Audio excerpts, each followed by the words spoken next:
दो पहलू हैं इसके। बिना गुरु के ये परंपरा नहीं चल सकती और बिना गुरु के ये सत्संग भी नहीं चल सकता। ये सत्संग किताबों को पढ़ने से नहीं चल सकता, बल्कि गुरु द्वारा बताई गई युक्ति को अपनाने से चल सकता। जो युक्ति उन्होंने अपनाई है, हम लोगों को अपनाने के लिए कहा है और उस युक्ति को हम अपनाते हैं। एक को कहा गया है, मकतबे इश्क का देखा निराला दस्तूर। मकतब कहते हैं पाठशाला को।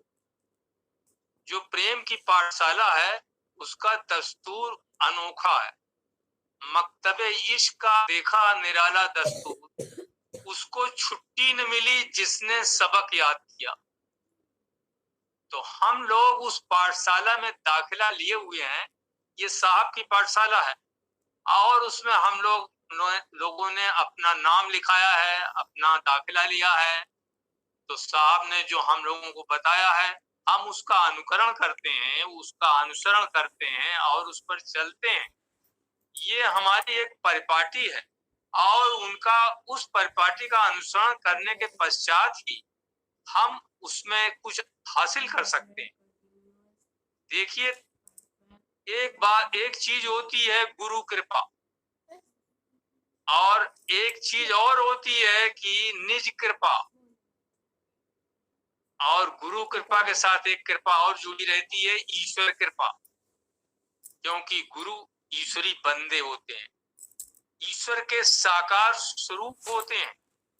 और ईश्वर के साकार स्वरूप, दत्ताजी साहब कहते थे कि किसी ने ईश्वर को देखा है तुम लोगों ने? तो हम लोगों ने कहा साहब हम लोगों ने तो बिल्कुल नहीं देखा। तो वो कहते थे कि गुरु से संबंध जोड़ने के पश्चात आपका लक्ष्य होता है कि गुरु आपको ईश्वर का साक्षात्कार करा देते हैं। तो वो कहते थे कि हमें उस खुदा की तलाश है अंजुम, हमें उस खुदा की तलाश है अंजुम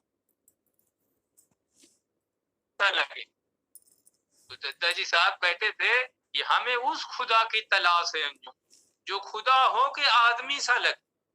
तो जो समर्थ सदगुरु होते हैं, हमारे भाई साहब हैं, हमारे दत्ताजी साहब हैं, हमारे साहब जी महाराज हैं, हमारे सिलसिले में बहुत से समर्थ सदगुरु हैं। वर्तमान समर्थ सदगुरु हमारे भाई साहब जी महाराज हैं। तो जो इनके अंदर से, इनसे वो शक्ति इनमें निहित है, जो ईश्वर की सभी शक्तियां इनके अंदर निहित हैं। और इनसे संबंध जोड़ने के पश्चात हम ईश्वर से संबंध जोड़ सकते हैं। ये जो राजयोग का सत्संग है, जैसा कि लोग कहते हैं, विद्वान लोग भी कहते हैं कि ये दीर्घकालिक प्रक्रिया है, काफी अरसे तक चलने वाली प्रक्रिया है।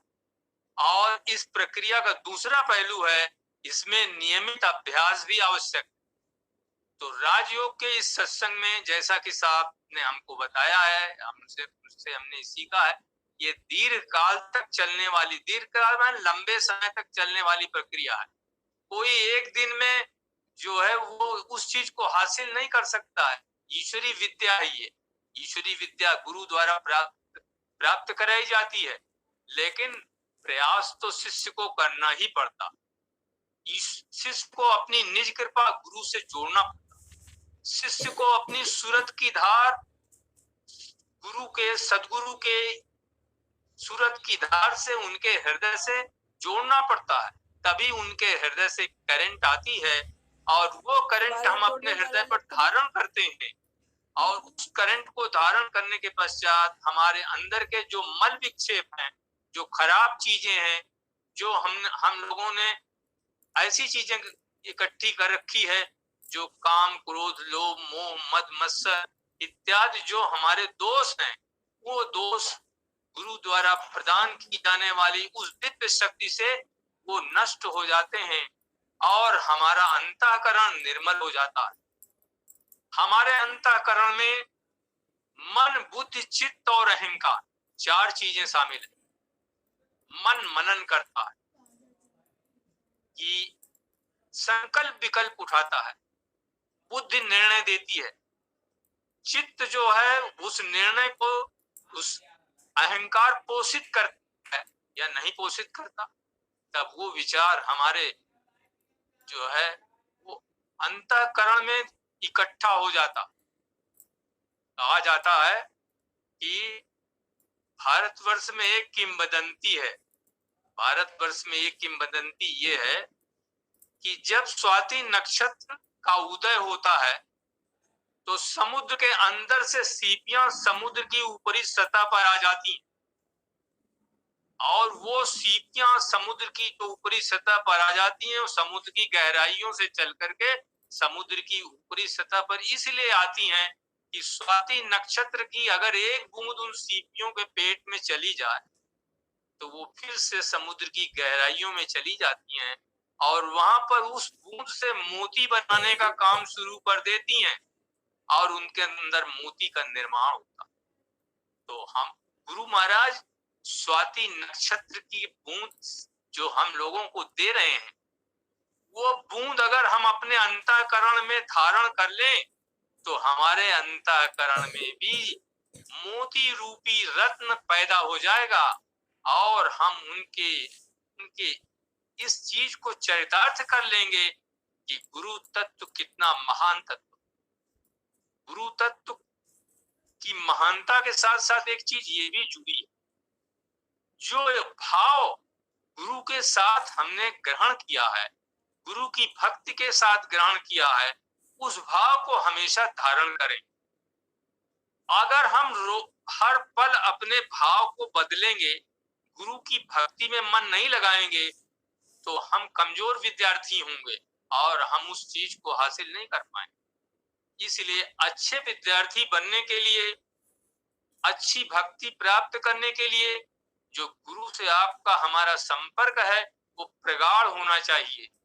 उस संपर्क को वो रामचंद्र मिशन के लोग अंग्रेजी में कहते हैं कि भाई लगातार याद करिए, कॉन्टिन्यूअस रिमेम्बरेंस, हमेशा याद करिए गुरु में।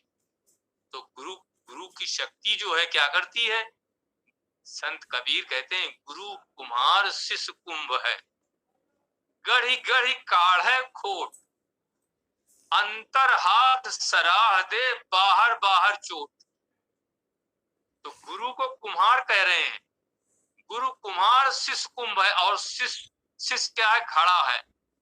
तो घड़ा बेडौल होता है और उसको सुंदर सुघड़ बनाने के लिए तो गुरु कुम्हार शिष्य कुंभ है, गढ़ी गढ़ी काढ़े खोट। उस खोट को जो हमारे अंदर बेडौल आकार, हम गढ़ी गढ़ी काढ़े खोट, अंतर हाथ सराह दे, अंदर अंदर अपने हाथ से हमें वो सहारा देते हैं, और बाहर बाहर चोट, अब बाहर से थोड़ा चोट लगाते हैं। लेकिन हम उस चोट को जब थोड़ा भी चोट पड़ती है तो हम लोग शोर मचाने लगते हैं कि अरे ये तो चोट बहुत तेज की पड़। जो चोट नहीं बर्दाश्त करेगा वो सुंदर घड़ा नहीं बनेगा, जो चोट नहीं बर्दाश्त करेगा वो ईश्वर के मार्ग पर नहीं चल सकेगा, जो चोट नहीं बर्दाश्त करेगा वो अपने भोगों को भोग नहीं सकेगा। इसलिए ये गुरु की कृपा है कि वो हमें हमारे भोगों को, इस हमारा जो घड़ा है उसको चोट लगा लगा के घड़े को सुंदर घड़ा बना देते हैं और उस घड़े में ईश्वरी प्रेम भर देते हैं। ये उनकी महानता है। हमको उस महानता के प्रति ऋणी रहना चाहिए। गुरु के ऋण से कोई मुक्त नहीं होता, गुरु के ऋण से कोई नहीं मुक्त होता। स्वामी जी ने एक जगह ये बात कही है कि माता पिता के ऋण से तो आदमी मुक्त हो जाता है। भाई माता पिता की सेवा कर रहे हैं, माता पिता का हर तरह से सम्मान कर रहे हैं, लेकिन गुरु के ऋण से कोई मुक्त नहीं, क्योंकि माता पिता हमें जन्म देते हैं और गुरु हमें मुक्ति देते हैं। मुक्ति देना कोई मामूली चीज नहीं है, इसीलिए कहा जाता है कि निगुरे की मुक्ति नहीं होती। तो ये ईश्वर के मार्ग में, अध्यात्म के मार्ग में जो गुरु की कृपा है वो हमें प्राप्त होती है। और हमारे गुरु महाराज जो हैं वो सभी ईश्वरी शक्तियों से संपन्न है। एक बार दत्ता जी साहब ये बात कह रहे थे कि देखो जो गुरु अलग अलग मानता है उसमें दुई शामिल हो जाती है। कोई उसके लिए एक तो गुरु होते हैं, एक ईश्वर होते हैं, दो चीजें शामिल हो जाती। तो जिसमें दुई है, माने गुरु को अलग मान रहा है, ईश्वर को अलग मान रहा है, वो कुछ भी हासिल नहीं कर सकता। जिसमें गुरु को ही वो ईश्वर समझे, ईश्वर और गुरु में कोई भेद नहीं है, अगर उसके मन में ये विचार बैठ जाए कि हमारा ईश्वर हमारे समर्थ सतगुरु महाराज हैं, तो वो कुछ चीज प्राप्त कर सकता है। उन्होंने कहा कि लोगों को जब कुछ ऐसे वैसे काम करने होते हैं, तब वो अपने को गुरु से अलग कर लेते हैं और ईश्वर को भी अलग कर देते हैं, गुरु को भी अलग कर लेते हैं। तो वो कहने लगे अगर ईश्वर सर्वव्यापक है तो गुरु भी सर्वव्यापक है, अगर ईश्वर सर्वशक्तिमान है तो गुरु भी सर्वशक्तिमान है, और अगर ईश्वर असीम है तो गुरु चूंकि ईश्वर में लय है तो गुरु भी असीम होते हैं। तो आप कुछ भी करें लेकिन आपके हृदय में गुरु का निवास होता है। जो भी आप करते हैं, जो हम करते हैं, वो सब उनको जानकारी होती है। और ये अगर भय किसी शिष्य में बना हुआ है कि हम जो कुछ भी हैं, एक सज्जन ने पूछा साहब से कि कौन सा शिष्य जो है साहब प्रगति करता है, उन्नति कौन सा करता, तो साहब ने कहा कि जिसको अपने पीर का भय होता, जो अपने पीर से डरता रहता है कि कोई हम ऐसा काम ना करें जो हमारे गुरु महाराज की के स्वाभिमान, उनके सम्मान के से बाहर हो। तो गुरु महाराज के सम्मान और स्वाभिमान की रक्षा करने की हमें ऐसे कार्यों को संपादित करना चाहिए जो समर्थ सदगुरु की मान सम्मान के लिए हों और हमारे ऊपर कोई उंगली न उठा सके कि देखिए साहब के शिष्य हैं, भाई साहब के शिष्य हैं और ऐसा वैसा करते।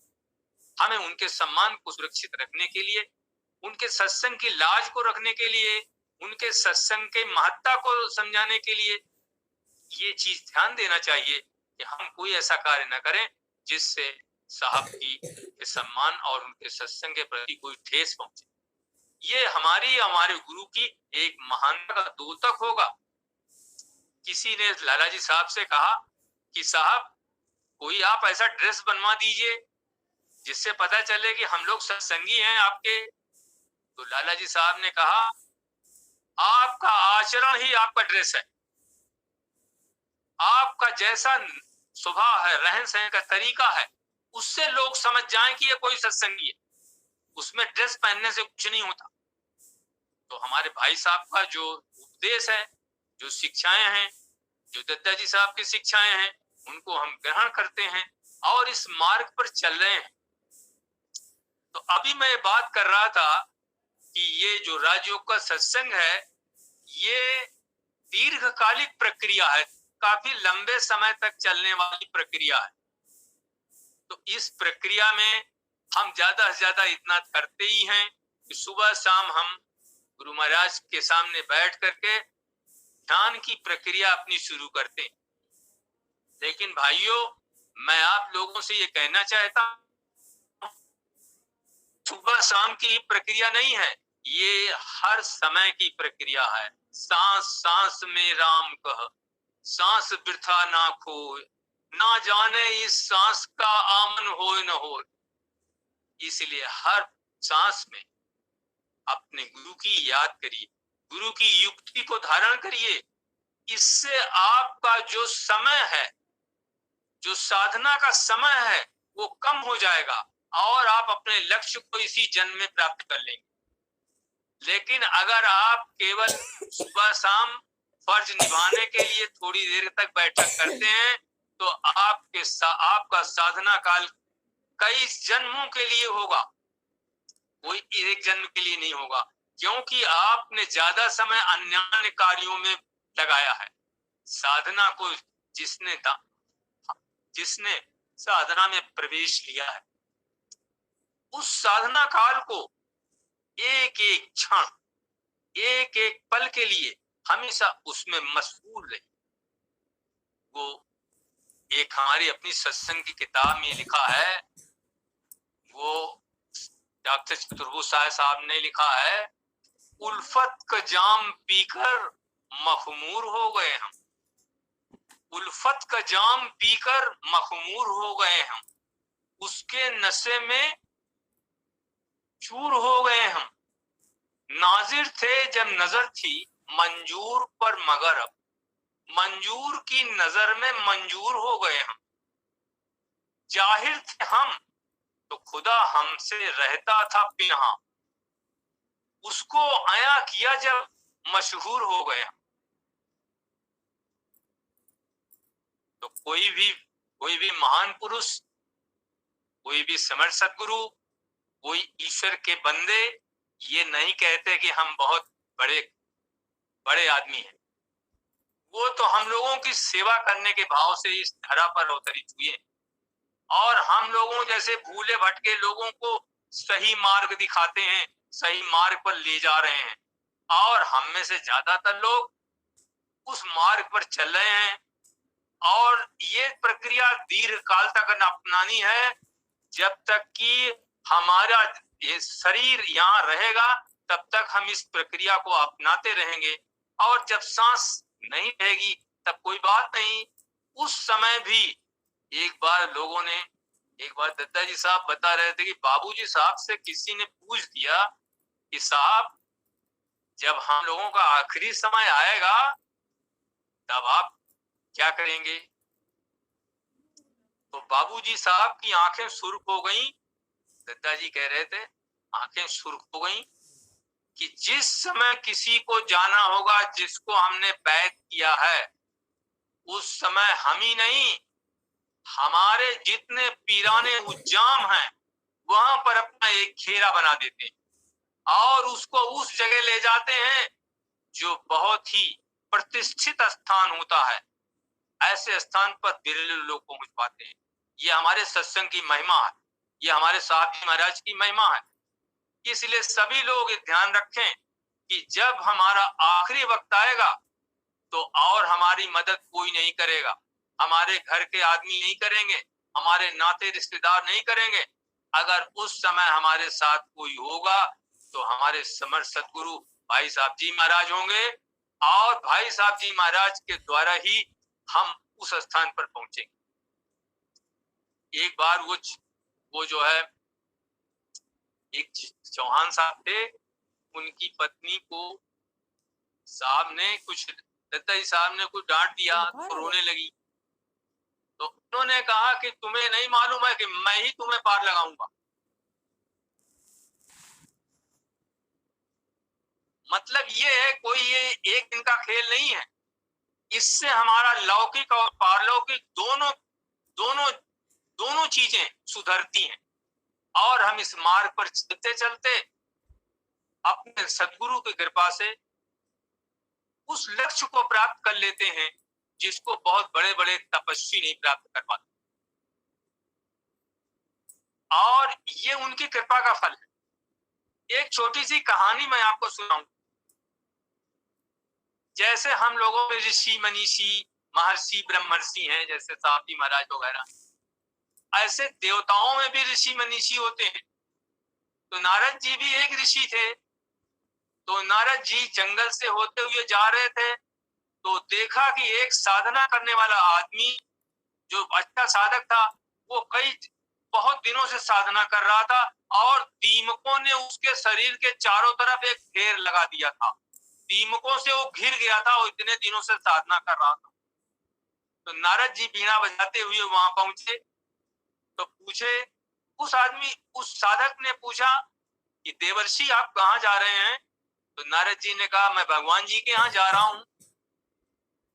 तो उस साधक ने यह कहा कि देवर्षि एक प्रश्न भगवान जी से पूछ लीजिएगा। कि हाँ बताइए। तो उन्होंने कहा कि आप ये पूछ लीजिएगा कि मैं मुक्ति लाभ कब तक करूंगा, मैं इस दुनिया से मुक्ति लाभ कब तक करूंगा, मैं बहुत दिनों से तपस्या कर रहा हूँ। तो उन्होंने कहा ठीक है हम जा रहे हैं, हम भगवान जी से पूछ कर आएंगे, आपको बता देंगे अभी लौटते समय। नारद जी और आगे बढ़े तो एक इमली के पेड़ के पास एक मतवाला आदमी था। वो कभी गाता था, कभी हंसता था, कभी कूदता था, कभी नाचता था। तो उसने जब नारद जी को देखा तो उसने भी कहा, देवर्षि आप कहाँ जा रहे हैं?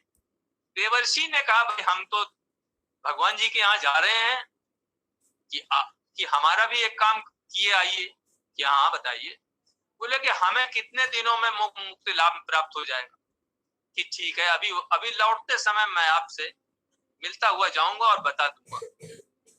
अब देवर्षि कुछ देर बाद लौटे नारद जी, तो वो दीमक जिसके शरीर के चारों तरफ दीमकों ने घर बना लिया था, उसने पूछा, देवर्षि आपने भगवान जी से पूछा? तो देवर्षि ने कहा, हाँ पूछा। उन्होंने कहा कि क्या उत्तर दिया भगवान जी ने? उन्होंने कहा, अभी आपको 4-5 जन्म लगेंगे, अभी आपको 4-5 जन्म लगेंगे। तो वो विलाप करने लगा वो आदमी कि हम इतने दिनों से साधना कर रहे हैं और अभी हमें 4-5 दिन लगेंगे। हम तो बहुत साधना कर चुके, इतनी साधना के बाद भी अगर हमको ये चीज नहीं प्राप्त होगी, मुक्ति लाभ नहीं कर पाएंगे, तो हम कितने दिन तक साधना करें? वो निराश हो गया। अब आगे देवर्षि बढ़े तो इमली के पेड़ के नीचे जो मतवाला आदमी था, उस आदमी ने भी पूछा कि देवर्षि आपने हमारी बात भगवान जी से पूछी है? कि हाँ पूछी थी। कि क्या भगवान जी ने क्या बताया? कि वो इमली के पेड़ के नीचे था, वो जो साधक था दूसरा वाला जो मतवाला था। तो कहा, भगवान जी ने कहा है कि इमली के पेड़ में जितनी पत्तियां हैं उतने समय में आप जो है वो मुक्ति लाभ कर पाएंगे, उतने जन्म लेने पड़ेंगे आपको। तो इमली की पत्तियां बहुत छोटी होती। तो इस पर उसको कोई प्रतिक्रिया नहीं हुई। वो बहुत ही खुश हो गया कि चलो मेरे मुक्ति लाभ का समय तो निर्धारित हो गया, मेरे मुक्ति लाभ का समय निर्धारित हो गया कि जितनी पत्तियां हैं मैं उतने समय तक प्रयास करता रहूंगा, अध्यवसायशील रहूंगा, लगा रहूंगा इस काम में। तो धन्य है वो समर्थ सदगुरु साहब जी महाराज, धन्य है हमारे पीराने उज्जाम। हम उनके इतने ऋणी हैं कि उन्होंने इमली की पत्तियों के बराबर हमारा वो समय नहीं रखा। न तो बहुत दिनों तक दीमक से घिरे रहने का भी वो हमारे लिए उन्होंने कुछ ऐसा नहीं रखा। उनकी दया कृपा, हमारी निज कृपा जो उनसे जुड़ जाती है और जुड़ करके वो हमें वो चीज प्राप्त हो जाती है जो बड़े बड़े साधकों को, बड़े बड़े ऋषियों मनीषियों को नहीं प्राप्त होती। इसलिए हम अपने समर्थ सदगुरु साहब जी महाराज जी को बहुत बहुत धन्यवाद देते हैं और ईश्वर से प्रार्थना करते हैं कि साहब जी महाराज अविलंब स्वस्थ हो जाएं और हम लोगों में प्रसन्नता की लहर हो जाए। हम लोग उनके प्रसन्न होने से अति प्रसन्न होंगे। इन्हीं चीजों के साथ, इन्हीं टूटे फूटे शब्दों के साथ साहब जी की आज्ञा का मैंने अनुसरण किया, पालन किया। और अब समय तो हो गया साहब जी, अगर आपकी आज्ञा हो तो और कुछ नहीं तो बंद करें।